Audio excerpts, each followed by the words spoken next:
See, so we turned to 5 o'clock, so I'll call this meeting of the Mesilla Valley MPO Bicycle and Pedestrian Facilities Advisory Committee to order.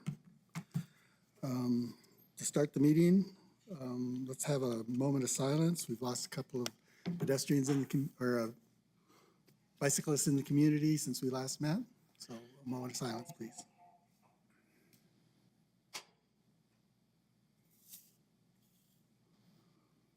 Okay, if we can do a roll call to establish our quorum. Yes, Mr. Chair. Ms. Morales-Romero, Present. Ms. Curry, Present. Mr. Wilcox, Here. Mr. Love, Here. Mr. Chair. Here. We So- have quorum. Approval of the agenda. Do I have any changes for the agenda? Staff does not have any changes, Mr. Chair. I have a motion to accept the agenda as presented. Ashley Curry, so moved. Harold Love, second. We have a motion to accept, and a second to accept the agenda. All in favor, aye? Aye. Any against? Hearing none, that passes. Next, we have approval of the minutes for our May 16th meeting. The staff does have two changes that need to be made in the minutes, Mr. Okay. Chair. The first is on the first page. The date is incorrect. These are the correct minutes. It's just the date will need to be changed to the May 16th minutes. And the second change will be under approval of the minutes. It says February and April. February will need to be stricken from it. Okay. And I had a question on the members absent. It listed somebody from NMSU. I wasn't aware that we had an NMSU appointment yet. Mr. Chair, this is Andrew Ray for the record. That is correct. We do not. We have a NMSU staff liaison who is kept abreast of matters pertaining to the BPAC. It's a little bit of an anomalous situation, but they have declined to be stated as the NMSU appointee. So we are attempting to work with Miss Harrison Rogers, who recently left the city to join NMSU staff. We're trying to connect with her to get a new appointee to the BPAC from NMSU. She herself is not going to be able to take that position. She doesn't want to be responsible for two committees at the same time. Doesn't want to follow Harold's path. Or Ms. Curry's. Or Ms. Curry's path, yes, that's correct. But we are trying. But we have had some difficulties in the relationship with NMSU, as most of the members of this committee are aware over the past couple of years. But we are trying to push forward on that. So should that be revised to show vacant instead of somebody's? It should be revised to show vacant, So I yes. would make that, also amend that. Any other comments on the minutes? I'd hear a motion to accept the minutes as amended. So move Harold Love. Ashley Curry, second. We have a motion and a second to approve the minutes as amended. All in favor, aye? Aye. Any opposed? And the minutes pass. Now we have public comment. Anybody from the public wish to comment at this point? Seeing none, we move on to action items. We have the Transportation Improvement Program. Thank you, Mr. Chair. I will be presenting this item, and this is Dominic Loya for MPO staff. So this is the new draft tip for 2024 to 2029. So it's that time again. It's time to move the Transportation Improvement Program 2 years forward and bring in the 2 out years from the last one, and they will now be included in this one, and then add 2 new out years. So there are 7 new projects in this. For this one, Roadrunner Transit is doing transit facility improvements. That'll be TL 00170. There are three projects coming out of the I-25 study. This includes LC 00381, I-25 at Spruce for bridge replacement. We have LC 00382, I-25 at Engler Road. We have LC 00383, which is Thorpe roadway improvements, which is the end of the I-25 study. And then we have LC 520 for NM 320 and NM 185. We have LC 00530. It's a medium concrete wall barrier and lighting project.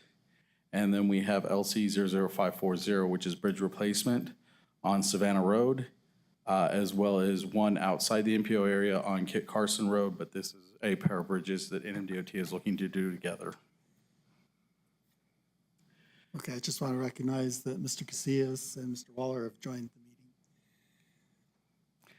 meeting. And so then we also have 11 rollover projects. We have the 6 regular transit projects that we usually see, as well as the US 70 Corridor Phase 5, the bridge project over the Outfall Channel. We have railroad crossings across various city streets.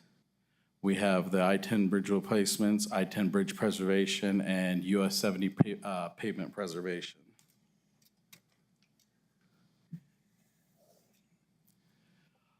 So this will be going forward to TAC as an action item on August 3rd. On August 9th, it will be a policy committee action item, and it will go into effect on October 1st of this year. We are requesting, staff is requesting that BPAC recommend this to the policy committee. I will now stand for any questions or comments.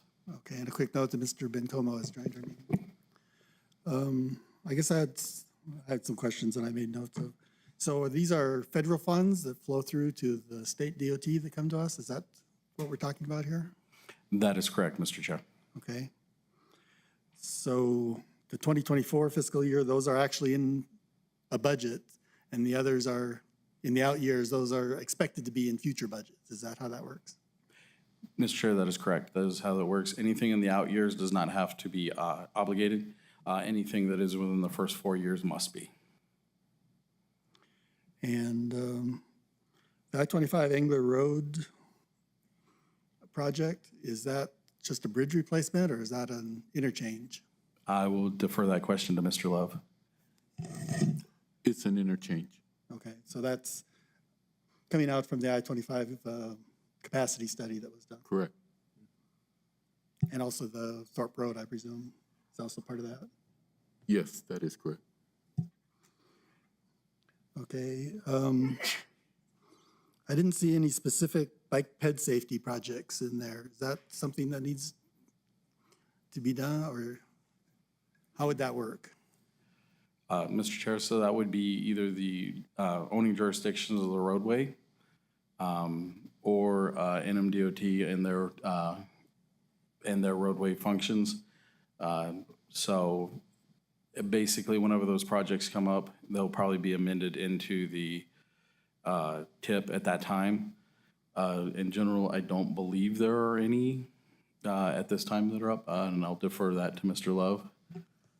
There is no standalone project, but Thorpe Road is going to be focused heavily on pedestrian safety and bicycle safety. Okay. And I didn't notice any HSIP funded projects, the Highway Safety Improvement Program. Is that something that's still available that we could look for additions, or how would HSIP work? So the HSIP is just actually one of the funding categories. So depending on how MDOT breaks down how they want to pay for these projects, some of the funds can be HSIP, or in some cases, they've changed it from HSIP to other funding that has become available as it's become available, so that the HSIP money can then go to another project. So it doesn't necessarily show in the TIP where that exact funding process comes from. Is that? So it will show, Mr. Chair, it will show in the TIP. If you actually look at the breakdown, it does show on page, in your packets, it'll be on page 22, 23. It tells you which types of funding that they are currently. So we do have, let me see if we have any HSIP.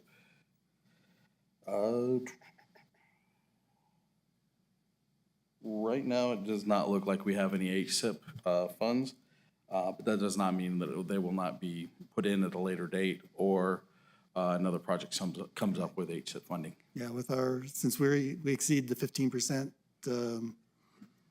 bike ped fatality rate, there's a certain amount of funding that we have to spend, I believe, at the state level for bike ped safety. So HSIP is certainly a category where we could gather some funds from, I think, for that.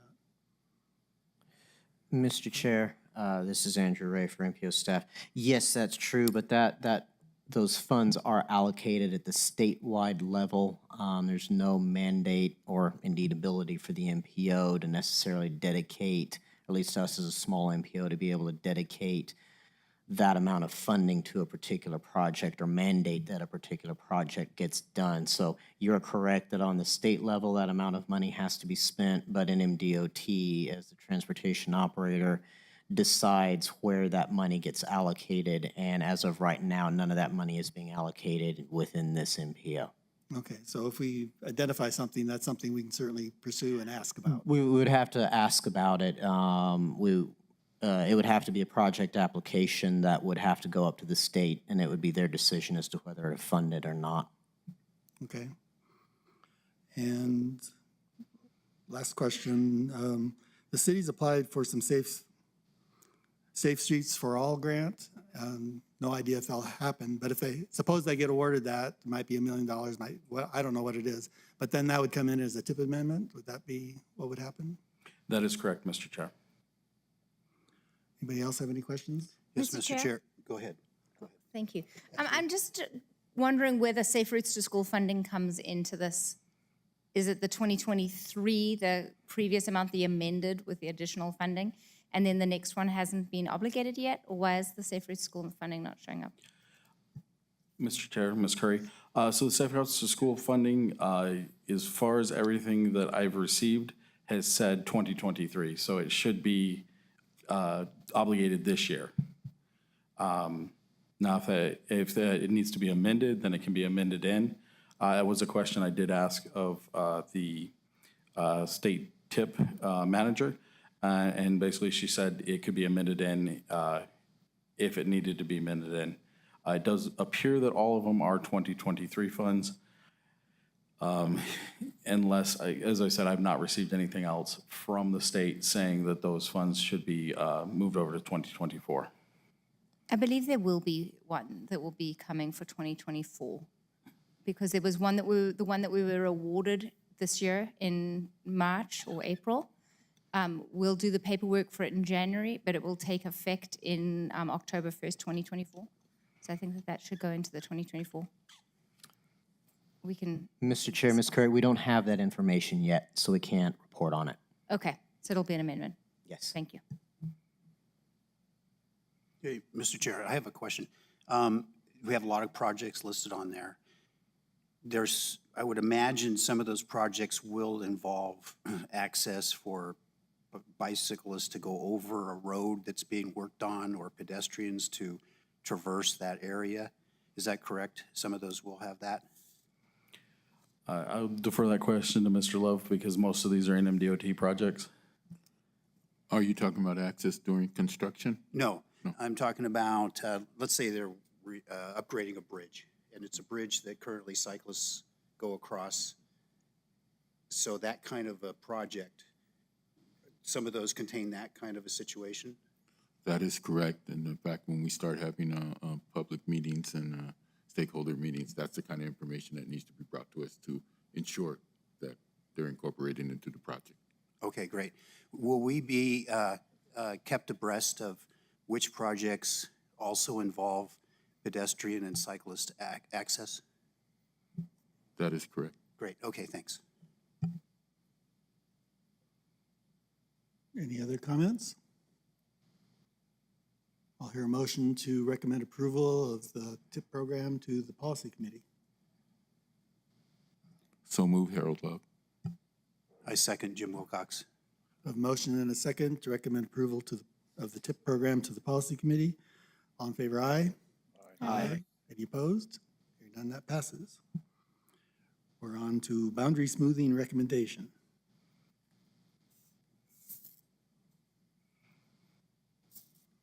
Thank you, Mr. Chair. Dominic Lloyd for MPO staff again. So we are back to the boundary smoothing we discussed last time. We'll just go briefly over what we discussed last time, and then we will pull up the three maps to look at the three different options, as well as you can choose another option other than those, but these are the three options that staff is presenting, as well as we'll discuss what staff's preferred option is. So as I said before, it was after, 2020 was the last census, so boundary smoothing happens after this. All urban areas are adjusted. They're 5,000, it's considered anything above 5,000 in population or 2,000 housing units or more, and it's done by dwelling units per square mile. So this is the urban boundaries as they sit right now. This is unsmoothed. So as you can see, we've got areas that are not included that are urban. We've got areas out here that aren't, it's not contiguous. So now how do we get there? Basically, the urban boundary is decided by the U.S. Census Bureau. We do the smooth boundaries because we have the ability to look at systems and see how they interplay.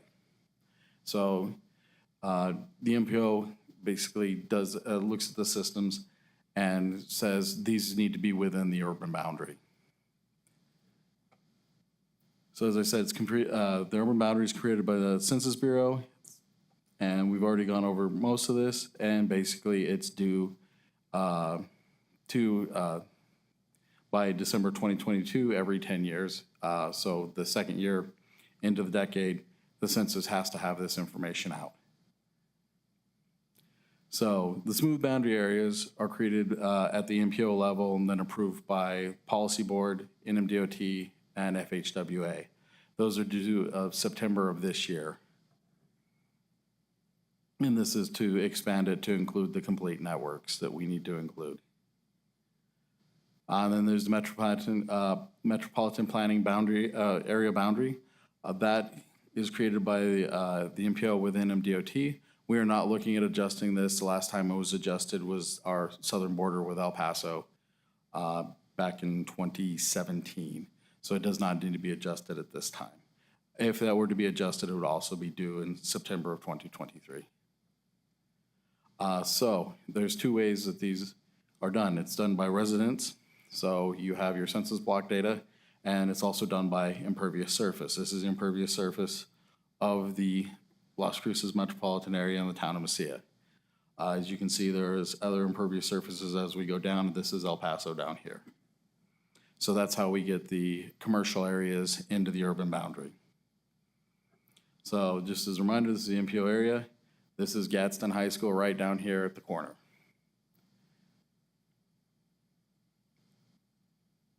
So there are three options. The option one would that we are presenting today would be to keep it the same, just like this. As you can see, there are some challenges with this because there are urban areas that are now outside of the boundary. So this is alternative one.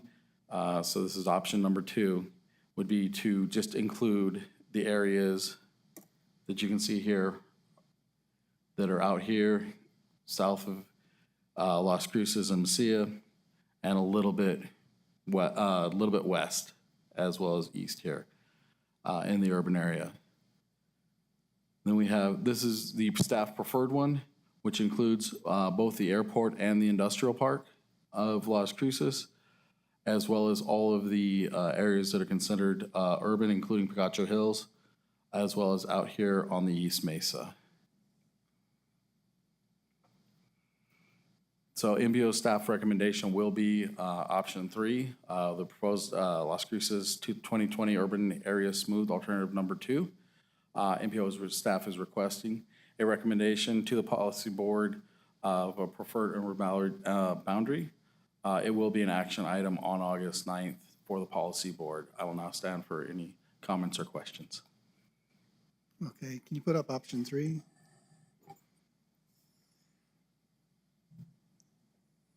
So on the left side by the airport and the industrial park, is that boundary including the entire properties? Is that what that, because there's a lot of empty space there. So is that really just the borders of that properties? Mr. Chair, so this is most of the borders of that property. It does dip a little bit into BLM land up here. But this is basically what is in the entire industrial park to make sure it is within the boundaries, and that is for funding purposes. Okay, yeah, so that's essentially city limits then. Essentially, That yes, Mr. Chair. And then there's also gaps on the, towards the right at the top and the bottom. Is that expected to be filled in? Or is that currently have population in there that doesn't really just show up on this map? No, Mr. Chair, the expectation just is that over time that this will fill in. There's not the population right now in there to warrant it, because as you see the green here, if anything, if it was down here in this area, then it would warrant to be expressly within the urban boundary. But it is just a way to give a buffer so that if need be, if this area starts to grow for some reason, as we've seen sometime, some housing is going in out here along 478 Main Street. So it does allow that buffer for, as things change, to be able to have it included in. And then further to the east, on the north and south, those gaps, is that's all, looks like the shaded part must be BLM, is that right? On the top? That is correct, Mr. Chair. So why is it include some BLM instead of exclude the BLM land? So that is part of the smoothing process, just to keep it more even, Mr. Chair, rather than follow the exact different parcels that are out there. Mr. Chair, this is Andrew Reagan. Following up on what Mr. Loya said, the feds don't want to see a whole bunch of ugly, jagged lines. It's called smoothing for a reason. So if we did it along, like, for example, city limits or parcel lines or things like that, that would be a very So even ugly. though the map shows a nice straight line, that's not really a straight line. Well, those lines are. Those lines are, and they will be turned into the feds as a shape file. So they will be. I don't mean the borders that you create, but I mean the gray for the BLM land. The BLM line? No, those have little variations with section lines and quarter section lines and things of that nature. Yes, that's correct, Mr. Chair. So the census block tracks, is that involved in are there block tracks identified here? All the census block tracts that are urban are what's within the blue boundaries.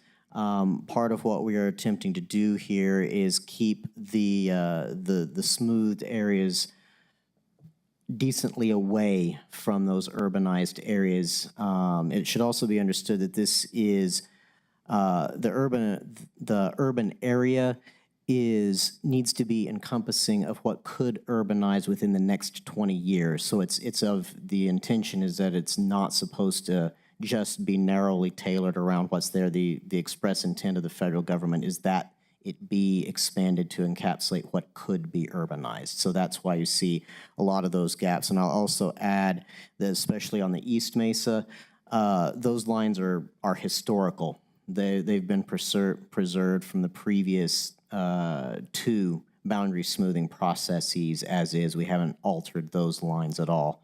The lines that actually, I think maybe we scooted one line up on the northern end, but for the most part, what we're editing is on the west side around Picacho Hills and the airport and the industrial park. Right. So you're comfortable that you've constrained it as much in the low-density areas as is reasonable? As is reasonable and is in keeping with the things that we are aware of that may be happening out in regards to development, yes. Okay. Any committee member questions, comments? Andrew? Mr. Chair, Andrew Bencomo. So you had stated that option 3 was the staff preferred option. I don't know this, so I'm going to ask a question. Other people may already know this. Can you articulate what are the reasons that is the staff preference? Yes, Mr. Chair, Mr. Bencomo. So the reason for this being the staff preference is because it does include the airport as well as the industrial park. as well as most of the areas are, as well as areas that we can see growth in right now, which includes out along Jornada and Metro Verde, as well as out here on the East Mesa. So, and as Mr. Ray pointed out, these are historical lines on this end. So that was most likely a request by the city to make sure that those were included in there. So, Okay. And the other question I was, so the area on the East Mesa, north of I-10, airport area, is that an expectation that it's going to urbanize around the airport? I don't think there would be that much growth around the airport. They typically try to keep spaces around airports clear. So would that urbanize there? I don't disagree with the lines, but I'm just curious if that would urbanize or not. Mr. Chair, Mr. Mingomo, so actually part of that is it will not urbanize, but it is part of the transportation system. Okay. So when we start talking about the networks, that's part of the reason why it's also included in there is because it is a main transportation hub. Right, Mr. Hume came and presented to us suggesting to include the airport, and also the industrial park manager came and suggested that we include the industrial park area for funding opportunities, basically. Right. Okay, thank you.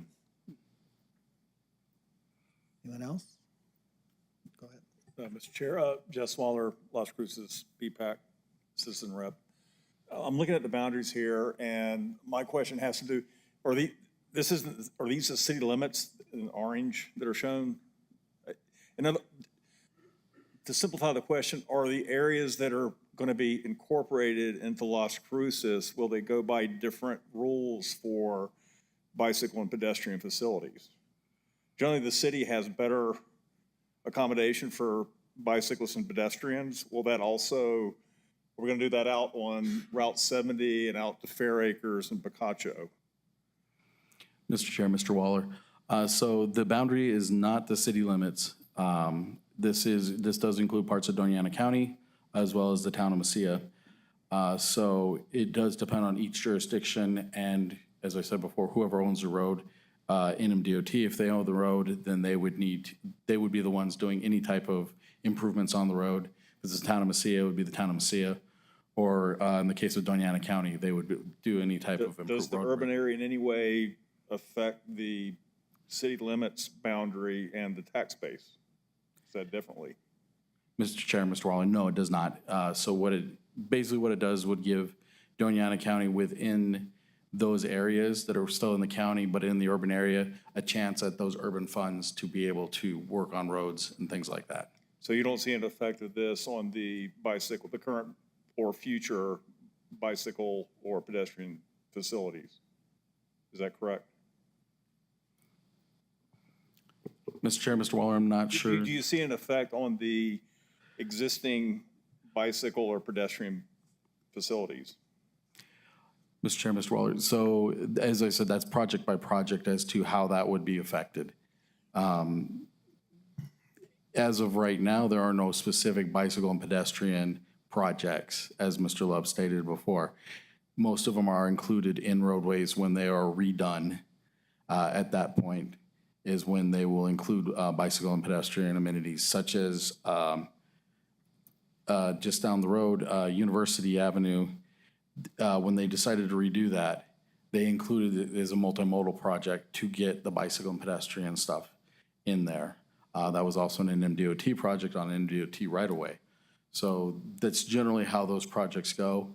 When the roadway is redone, a lot of times they will then put the bicycle and pedestrian amenities in if they are required or needed. In some cases needed, in some cases required, depending on the roadway itself and what type of roadway it is. Okay. I think that answers my question. Mr. Chair, Mr. Lawyer, may I interpret it, what I'm understanding, is this may actually give better opportunities for bicycle and pedestrian funding if it can be pulled from a part of an urbanized area. So if there's funding available for an urbanized area, we may have better opportunities than if it's a non-urbanized area. Is that correct? Mr. Chair, Ms. Curry, that would be correct, that they would have a bigger pot of funding in urban versus rural. Okay. Anyone else? Yeah, Mr. Chair, Jim Wilcox. So I think maybe a more general question is, does this smoothing, I have two questions. Does this smoothing affect the residents at this time? Mr. Chair, Mr. Wilcox, the smoothing will not affect the residents. The only way it affects the residents would be if a project was brought into their area, and then it would have an effect on the residents, of course. But other than that, it does not. Okay. And then one thing you just said was about university. Can you restate that, something to the effect of funding for the university work that included bicycle and pedestrian funds? I can't can you clarify He's that? referring to the, Can I ask him clarify that, please? well, I want to, when he says university, he's talking about the NMDOT project from Main Street to Avenida de Mesilla. The city is doing currently a project on university, so there's some statement conflict. So there's some. from you stating that, please? Mr. Chair, Mr. Wilcox, so the project that I used as an example is the West University Avenue multimodal project. It's from Main Street to Avenida de Mesilla. And when that project was brought forward, it became because the roadway needed to be redone, it became a multimodal project at that time because there were no bike lanes on there right now. There are minimal sidewalks. I think there might be one or two areas with sidewalk, and that's mostly in front of Zia Middle School or towards Zia Middle School, but I'd defer to Ms. Curry on that. It's west of that, in front of the Bolt subdivision, from the lateral to Avenida Messia. So that was part of the reason why that project was done and done the way it was done, is because it could be added in at that time. Also, an agreement was reached with Elephant Butte Irrigation District because they own a canal that runs right along there, and they were willing to have that piped to be able to put in these amenities. Great, thanks for clarifying that. I'm really glad to see that work being done. Anyone else? Yeah, Chair, just a few comments. When this item was originally brought at our last meeting, I was concerned about losing some areas. But here with option 3, I can see that Oregon is now included. Some of the areas in Picacho Hills are also included. So I mean, that's good to see. My question would be, is Talavera maybe too rural to be included or to be considered an urban area out there? Was that looked at? And just by looking at the boundaries, I see that we're missing out maybe, some roads like Dripping Springs, Soledad Canyon, and Baylor Canyon Road, which might benefit from some federal funding. So those are my only comments. I'm just wondering if Talavera wouldn't be included as part of this scenario. Mr. Chair, Mr. Casillas, so one of the issues with Talavera is that it is so far out of the way by definitions that we receive. It's very hard to include it in there because there's only supposed to be a gap of so much in between each one. Because of Picacho Hills, it makes the airport easier. It makes the airport available to be included in there. Unfortunately, with Talavera being behind the mountain, there's nothing in that area that's close enough to say we can make a jump to it. Okay.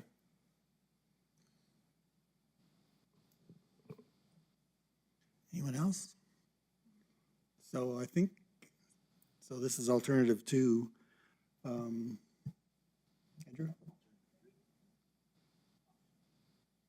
So what is, it's labeled alternative 2. This is the recommended, staff recommended is alternative 2. That is correct. So I'd like to hear a motion to recommend alternative 2 to the policy committee as the urban boundary. Can we flip through the charts? One more, 1, 2, 3, alternative. And Mr. Chair, I'd like to second Mr. Casillas' concern about not including Talavera. It seems like that's very close. I mean, there's the university. It seems like there's a lot of urban development going out there, and it seems like if this only happens once every 10 years, I would also be concerned that that's not being included. We've got the high school out that way, and then, beyond that, a lot of housing. So And it's hidden behind a little block of text there, but Mr. Chair, Ms. Curry, the high school at least is included within the urban area. The problem is that unlike the situation with Picacho Hills, there really is nothing to the east of that until you get into Talavera. There's, I don't know what the distance is, but it's a good chunk of territory, and there's no major trip generating feature that's further to the east. I would think that we would have a very, very hard time justifying to the state and to the feds the inclusion of Talavera on that basis because of the gap. They really narrowed down and tightened the definitions compared to previous years in this particular round of the census, and I am very, very skeptical that east past the high school that the feds in the state would look too favorably upon including that area as being urbanized when it's just not, according to the definitions. Mr. Ray, how many houses did it say? 2,000 houses to that area to be considered urbanized? I'd have to defer to Ms. 5,000 inhabitants, 2,000 residents? Yeah. I would be saying that you're pretty close to that. There's an enormous amount of people. The census data indicates that that is not the case. Okay, So that's what I'm going to stand on. okay.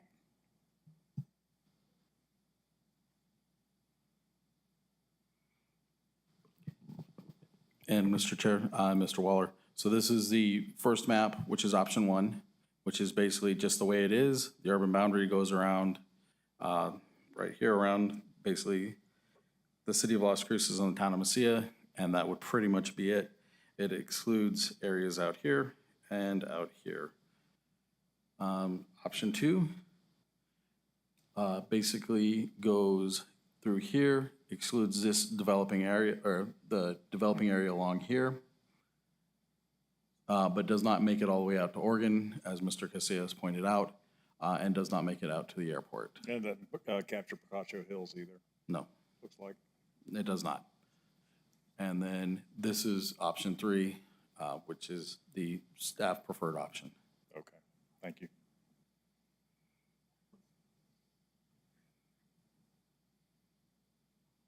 So on the south side, along the interstate corridor in Talavera or Kelbrook area, does that include that housing down there? Yes, Mr. Chair, it does.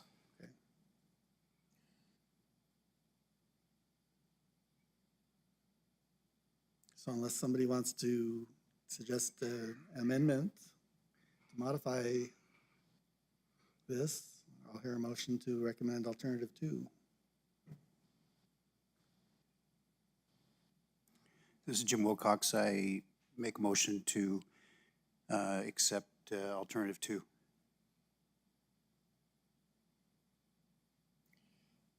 I have a second?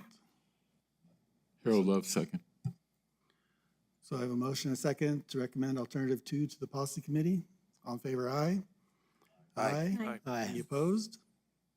Hearing none? That passes. So we're on to discussion items, MPO bylaws. Mr. Andrew Ray will be presenting this, Mr. Chair. Thank you, Mr. Chair. This is Andrew Ray for the record. We, as the board or the committee is aware, the MPO Policy Board passed some bylaws revisions in October of 2022. As we kind of suspected at the time, there were a couple things that, or one thing in particular, where it's turned out that we didn't write it as well as we hoped that we would at the time. The specific item in question relates specifically to the policy board, so this is more of a, we're following the rules and having the BPAC discuss and review this, but the direct impacts the policy board. There's provision in the bylaws that allows the policy board to have one member participate virtually in policy board meetings. This particular limitation, some of you who have been around for a while and have kind of observed at the policy board, that particular limitation is controversial among the members of the policy board, but that is rooted in a legal interpretation by the City of Las Cruces Legal Department that we're only allowed to have one member per meeting participate virtually. The problem happened at the May 2023 Policy Board meeting where multiple members of the Policy Board tried to call in at the same time and participate. So this particular incident revealed that we have a need to clarify and tighten up the provisions in regard to this limitation. Again, the limitation itself is controversial, but as it stands at the moment, I have to go with what the City of Las Cruces Legal Department mandates as the rule that we have to follow. So I'm not going to read the proposed language word for word, but basically any member who wishes to participate in a meeting virtually or telephonically, they need to contact myself as the MPO officer and the MPO chair at least 24 hours before the meeting in order for accommodation arrangements to be made. It's also going to go on a first-come, first-served basis. Whoever contacts first, they're the ones who will have the prerogative of being able to call into that particular meeting. As per the City of Las Cruces policy and requirements, though, any telephonic participation does have to be voted on by the policy board at the time of that meeting. This is a discussion item tonight. We will be bringing it for action at the August 15th BPAC, and we do anticipate bringing it to the policy board for their review and approval at their September 13th meeting. And I will stand now for any questions. So I scrolled through at the end of the bylaws and it said, so who actually initiated? Was this staff initiated? This was a staff, well, it was both a staff and an MPO chair. Trustee Johnson Burek, who's the chair this year, it was extremely awkward at the moment when we realized that we had multiple members who were trying to vote and we didn't even know that the second member was on the line. And so we had to, nope, can't do that. And so staff and the chair are in complete agreement that we need to clarify what the responsibilities are in order to have access to that provision. So both, I guess, is the best way to say it. Okay. So because of the city legal, you're keeping it to one board member only. Is that something that can be revisited after the? I do anticipate that after the transition, that is certainly going to be a topic of conversation, but I will not speculate any further at the moment. And this only talks about board members. What about presenters? That is a good point, Mr. Chair. The interpretation from the city, again, and I will say, and I'm saying it on the record, but I will say that I have seen this rule applied unevenly. But the interpretation by the city that we have been given is that virtual presentations are not allowed.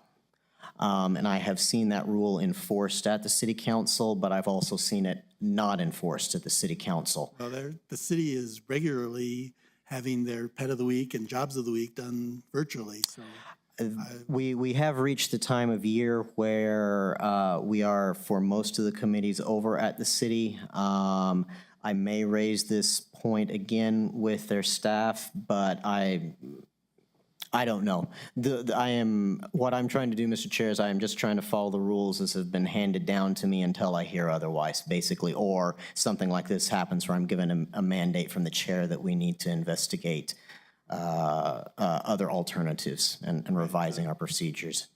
The question I was getting at is it reasonable to add a provision to the bylaws that would allow presenters to participate virtually? That would probably, given the gravity of what happened in May and the urgency, I think we need to put this particular amendment through as soon as possible. I can follow up with the chair and see if she would like to pursue that conversation, but I think that would need to be a separate process at this point since we've already got this one underway. And then that might also be something after the new MO. And it might very well be something that may just be as well to wait until we have a new dispensation. That is a fair point. And something else that came up related to the bylaws from this committee was the idea of changing the name of this committee. So I think that's probably another issue that will come up after the MOU. For the sake of my bandwidth, I would really appreciate it. Yes, thank you.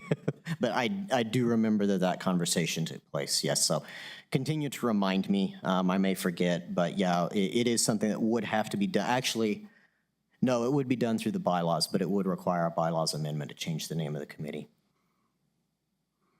Oh, and so any idea when that MOU change might be finalized? Not as such. I'll give a little brief overview during staff comments about where we are in that process. Mr. Chair, Anyone else? may I comment on this, please? So just on that previous slide, if you'll go back, you're missing a numeral on, oh, no, sorry, before that. Go back, the bullets. That third one down is only allowed to have, only, and you're missing like 1, 2, whatever, member. Oh, you're correct. Yes. Thank you. You're welcome. And then it would be my recommendation to state first come, first serve on that second piece, because I think then it's going to come back to that equity issue of who gets picked. We will add that. Thank you. That's all.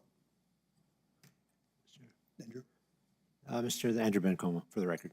And I was going to mention the same thing that Ms. Curry just did, the first come, first serve. Also, I don't know if you want to, because it doesn't clarify in there, phone call, email.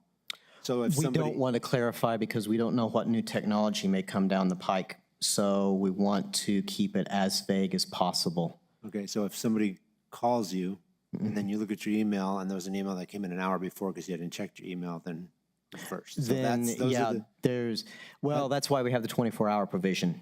Yeah, I that's- mean, realistically speaking, if somebody contacted me more than an hour before the meeting, but I mean less than 24 hours and they were the only person who contacted me, yeah, I would probably make the arrangements. But I mean, if it's only an hour, especially at the city, because no offense to the city, they're a little bit more difficult to work with as far as this type of work. I physically couldn't get it done. So if it's an hour, I can't work with that. And you're correct, the 24-hour provision gives you time to do Yeah. that. So the other question I had was, is there anything, it's not here, but maybe I missed it somewhere else, that outlines if we have any out of the ordinary things like COVID again, and where you can actually Yes, participate? Mr. Chair, Mr. Bencomo, yes, we do have provision for that. And I don't want to wade through here and find the specific source, but there is documentation talking about public health emergency. Obviously, the rules change. And that's specifically keyed to, we would need another declaration by the governor like we had with COVID. That's what would trigger the ability to operate under separate provisions. But yes, we do have that in there. It's under emergency. I don't want to take the time to look up, but it's in there. Okay, thank you. Anyone Mr. else? Chair, I have a question. This is Jim Wilcox for the record. Just a couple of little things that could be problematic, but probably doesn't happen very often. First off, it says 24 hours in advance. Does that mean a weekend if I sent something on a Saturday? Just something to think about. Does that mean I've qualified the 24 hours because it was 24 hours before a Monday meeting? So there's one thought for you. And the other thing is, it looks like it would be incumbent upon staff to decide if it happened where two people were trying to get in and say, I want to be the one exception. It would be incumbent upon the staff to decide who was first. And that could put a certain amount of pressure on staff if they didn't have a clear documentation on who rang the bell first. It kind of reminds me of Jeopardy in a way. I think I don't have any real issue in supporting this at this time, but there are some definite potential pitfalls. It probably wouldn't happen very often, but those I think need to be resolved at a later time. Mr. Chair, Mr. Wilcox, thank you for those. With regards to the 24-hour provision, the MPO policy board meetings, and these are specifically for the board, happen on Wednesday. So a weekend provision, if someone emailed me on the weekend, I would see it on Monday. And it would be tied to, because universally, I mean, I guess it's not completely out of the realm of possibility, but my correspondence with policy board members is, except for the chair, universally via email. I don't pick up the phone and call them, and nor do they call me. So if it came to a situation of there being a dispute, which obviously, I mean, the whole reason why we're having this conversation is because of a like scenario, I could go back and read the timestamp of the email and use that as the justification as to this person got in first. I mean, it's conceivable that if we had to have an emergency meeting, that for some reason that would be scheduled on Monday, but we would be dealing with probably, that would be the least of our problems if we had an emergency situation that grave. Yeah, I see your point, and I thought about this too, that meetings probably wouldn't happen on a Monday, but maybe somebody would decide to move a meeting or decide to start scheduling the meetings on a Friday or, on a Monday. So just something to think about, just something for the record as a possible concern, but for right now, you kind of got to go with what's best for making a decision soon. Yep. Andrew? Mr. Chair, Andrew Bencomo again. Sorry, I just read this through, and I don't want to beat a dead horse here, but so it says only one person can just participate virtually, telephonically. The policy board will vote at the time of the meeting whether to allow telephonic participation. So then you're going to have to give the reason, and then they're going to decide if it's a valid reason. So then if that's not a valid reason, and two people have done it, are they going to vote on the second one and see if that's a valid reason, and then you end up comparing? So I'm just curious how that's going to work. Doesn't affect me, but I just. Mr. Chair, Mr. Bencomo, especially at the city, where the technical constraints, at least historically, I believe it's changed a bit now, but at least as of last year, the city had difficulty feeding 2 telephone calls into the chamber at the same time. There were technical bottlenecks that prevented more than one person from calling in at once. Now, we don't have now and didn't have in the past that same technical bottleneck at the county, but I know for a fact that we did at the city. And like I said, I think that technical hurdle has been resolved, but it's not been communicated to me in a way that would impact what we're trying to do here. So it would not, especially at the city in the historical sense, it would not be possible for 2 people to call in because the city didn't have the capacity to allow for that. That's the reason why I mentioned a little bit ago that the city's more difficult to work with on this. It's because there is more of a process that someone has to go through in order to even call into the chamber and participate telephonically. So we wouldn't have that same scenario. To your other point, yes, it's entirely possible that the board could vote no. I mean, that's the prerogative of the board. And the intent, and you'll read that in there in the language, and the city clerk, when we consulted with her about this, was very emphatic about it.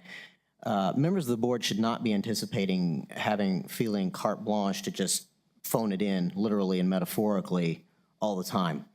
The language in the Open Meetings Act and the language that we're proposing here specifically says difficult or otherwise impossible. The expectation is that the members are going to be there to look the public in the eye when they are making decisions that are impacting their livelihood and other well-being, and be there in person to discuss that eye to eye with the members of the public. So it is still intended to be or an option that is used in a very limited sense. Okay, thank you.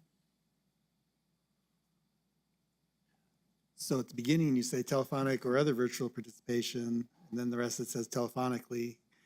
Do the lawyers allow that telephonically to also be virtual for the rest of the statements? They have in the past, but maybe we'll change all of that to virtual. We'll change all of the telephonic references to virtual. Yes. Mr. Chair, I was going to build on that same comment. I mean, if I read this, does it mean that only one board member is allowed to participate telephonically? Yes. Okay, so there's only one seat. So there's no effort to broaden participation by allowing people to call in. You could get a conference phone and have all the policy board members call in. That's explicitly not the intention.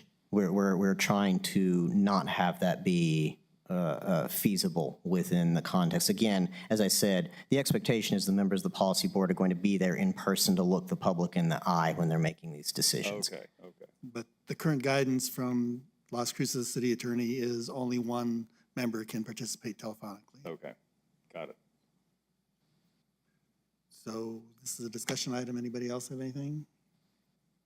So we'll move on to committee and staff comments. City of Las Cruces.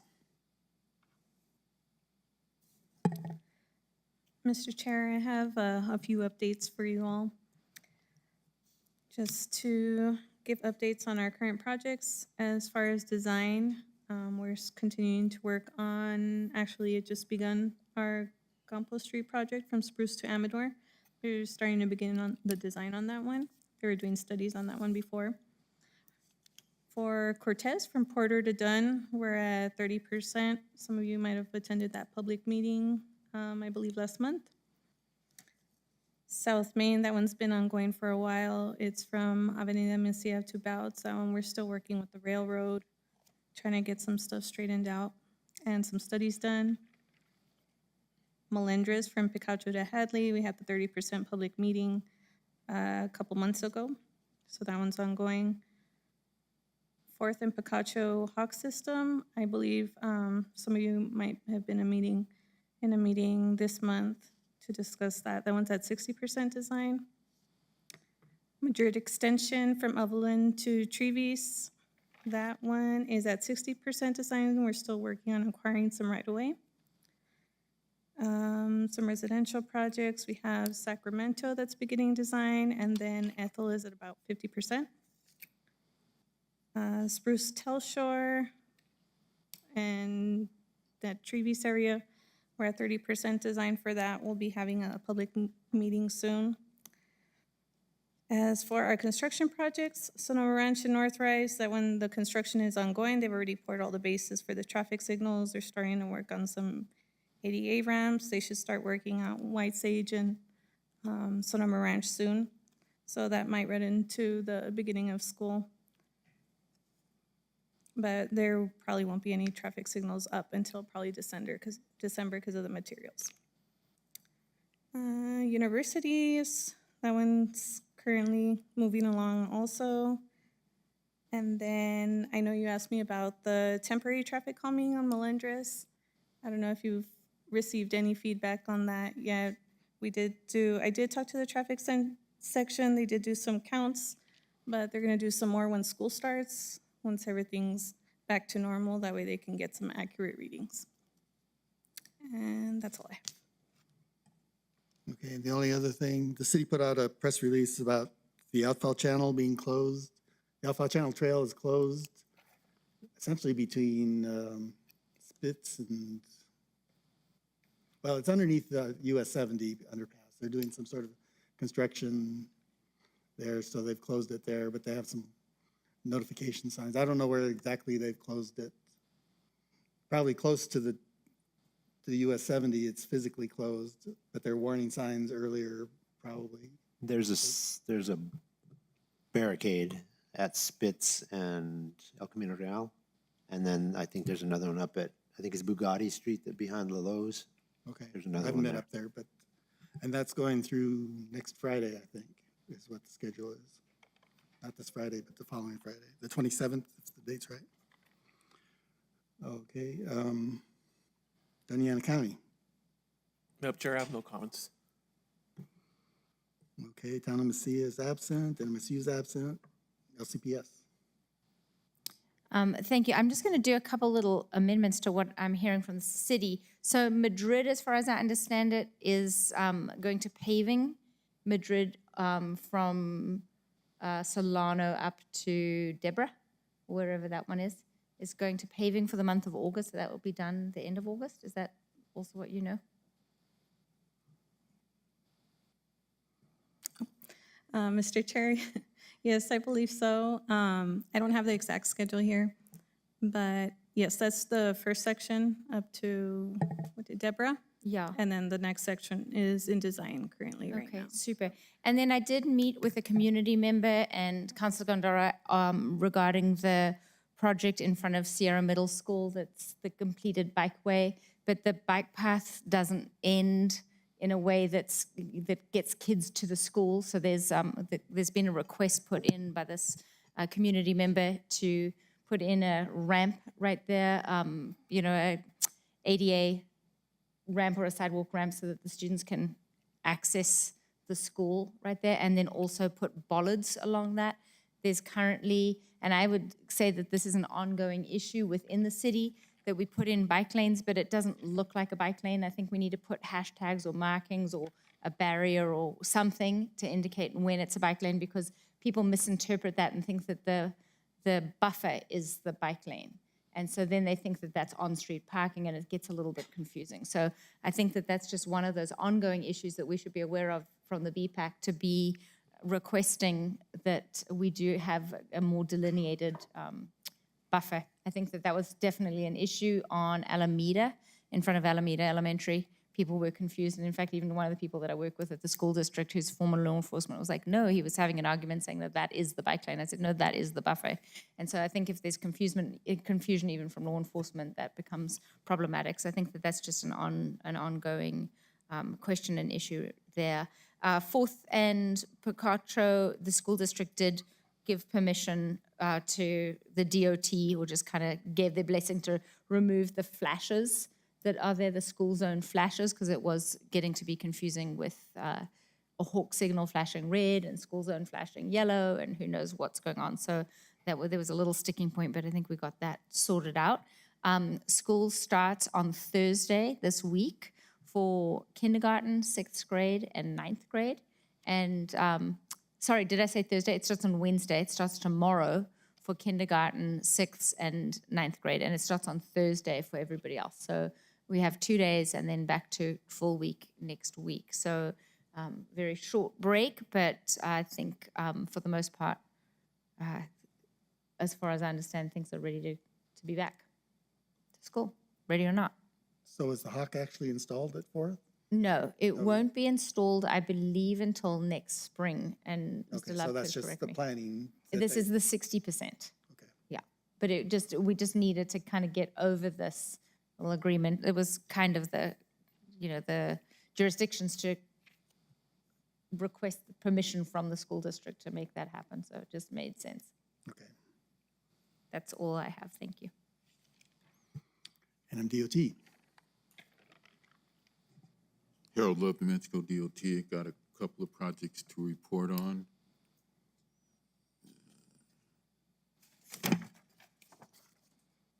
Okay, US 70 contractor continues to do night work, placing permanent striping from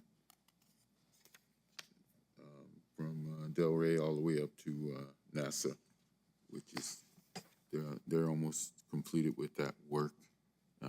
The work continues to be night work.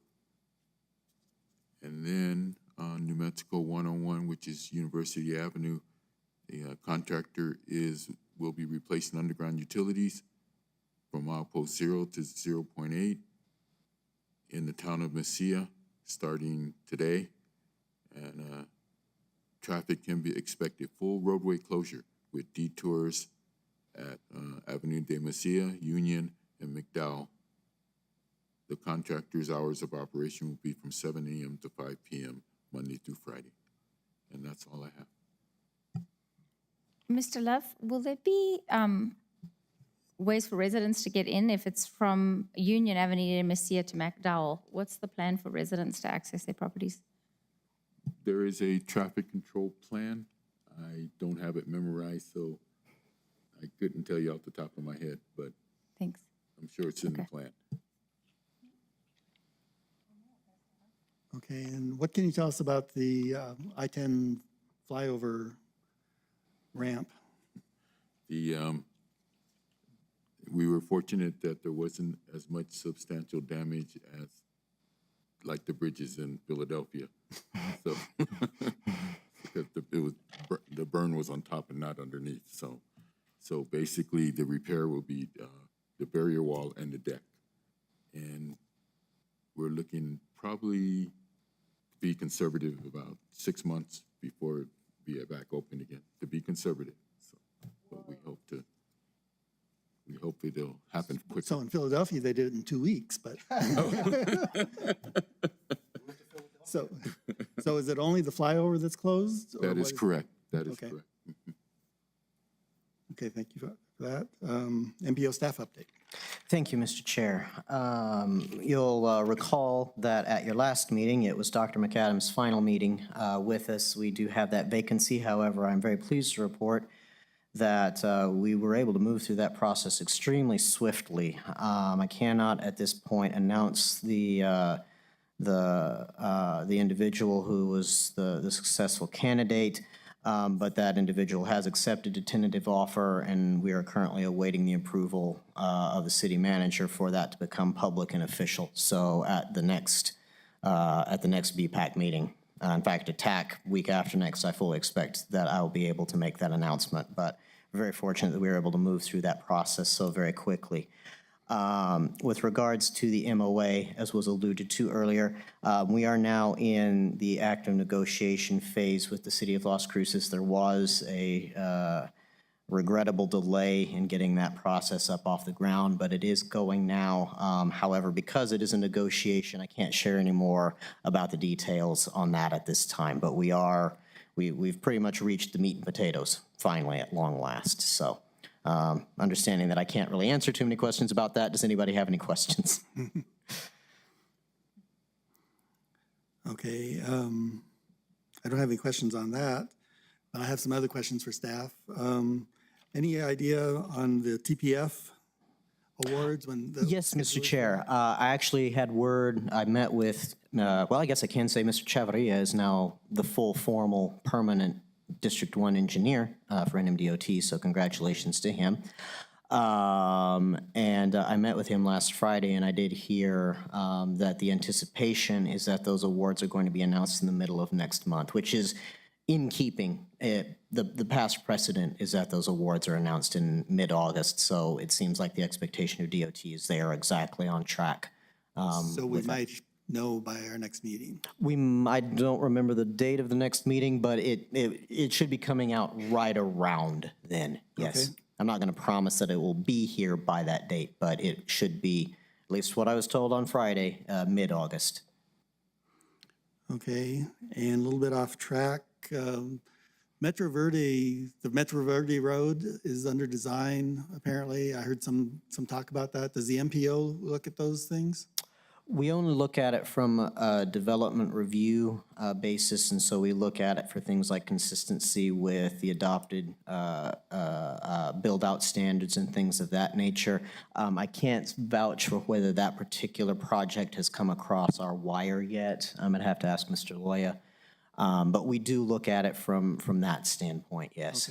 Because I had heard there was some small discussion that I was near, and it sounded like the developer might prefer a side path, multi-use trail with no inroad facilities. And so it seems like inroad facilities, or at least a 5-foot shoulder, is something that's important for that. Well, not having an inroad facility is certainly not something that MPO staff would be particularly supportive of. Now, we can easily be overridden, but we'll keep an eye out for that, Mr. Chair.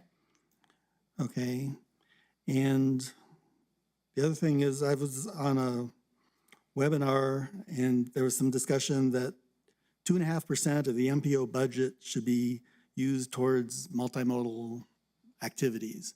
Is that something that you can identify and show us how that's being spent?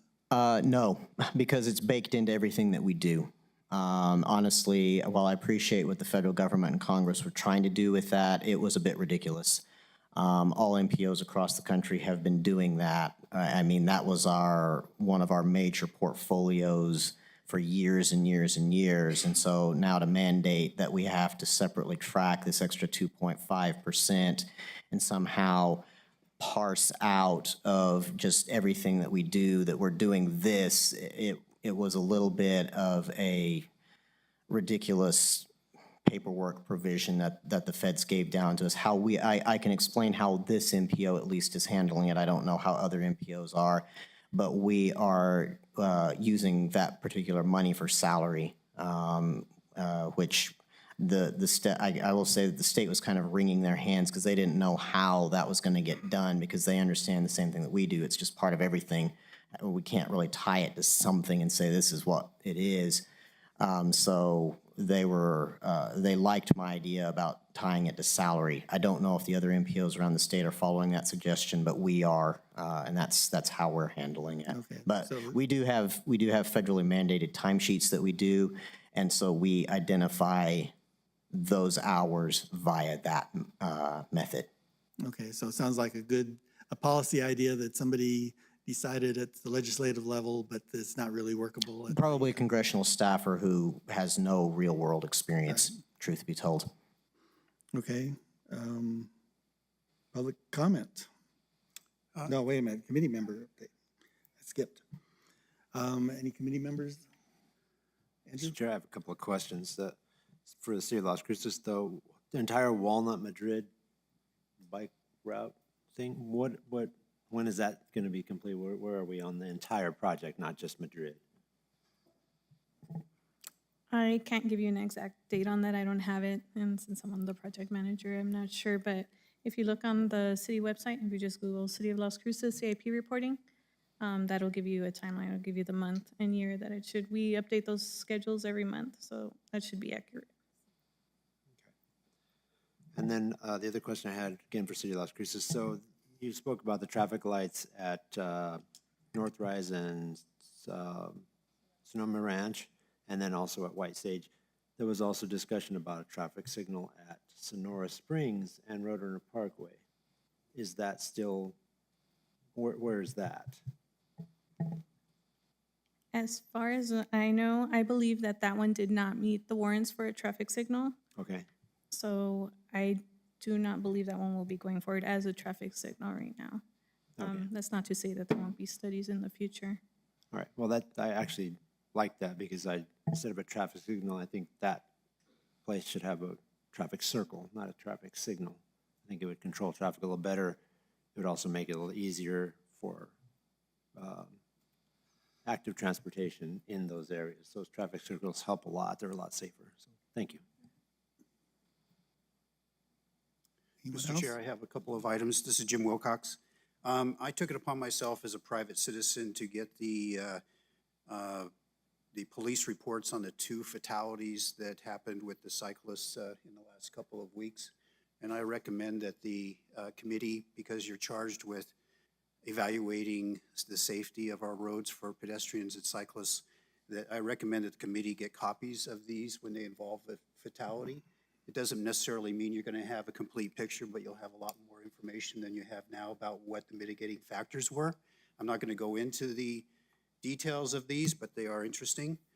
Also, in the last minutes, it talked about the traffic calming on Melendres, and we were going to follow up with that to find out more detail about that. I didn't want that to be lost. I didn't want to add it to the agenda today, but I want to make sure it doesn't get lost because that is an interesting project there, and I'd like to see more information about how that's going, what's going to happen with that, how feedback. For an example, I have, this is just one person. One person said to me that it was an arbitrary and capricious action by the city without public input. And I understand from what I've tried to do that the city does take public input to have those things happen. So I think it really is important to, for the PR of this to identify that, from my understanding, it's going to be something that originated from the residents in the area, and it's not a top-down government, heavy-handed type of activity. And then the last thing is I'm going to be gone in August for this next meeting, so I'll have to excuse myself. Thank you. You are allowed to appoint a proxy, so if somebody wants to fill your spot, you are allowed to do that. Oh, who could fill my spot? Only for the one time. No, I'll look into it. Thank you. Any other committee members? So now we're on to public comment. Anybody from the public wish to make comment at this point? Seeing none, we'll move on to adjournment. Do I hear a motion to adjourn? Ashley Curry, so moved. Just Waller, second. We have a motion and a second. Without objection, we're adjourned. Thank you.